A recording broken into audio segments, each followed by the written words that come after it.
Nama awak apa? Nama Nurul. Saya tengah gam.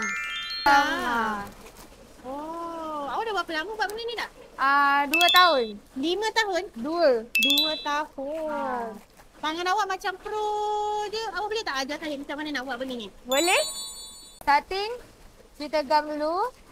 Ni masukkan. Lepas tu nanti gam. Lepas tu ni tarik. Okey. Okey. Lepas tu nanti check sama ada gam okey atau tak okey. Okey. Usually dah berapa banyak awak boleh buat dalam masa seminggu ni? Dalam 2 kotak. Kotak. 2 kotak dalam 1 minit. Tak ada rasa nak ambil satu bawa balik? Oh, tak ada. Tak ada. Tak ada. Pernah tak waktu bundle free ke? Pernah, tapi tak adalah. Maksudnya macam untuk bagi, tu baru dapat lah. Macam sampai perayaan ke apa ke, baru boleh dapat lah benda tu. Kalau untuk dapat free-free macam tu, tak adalah.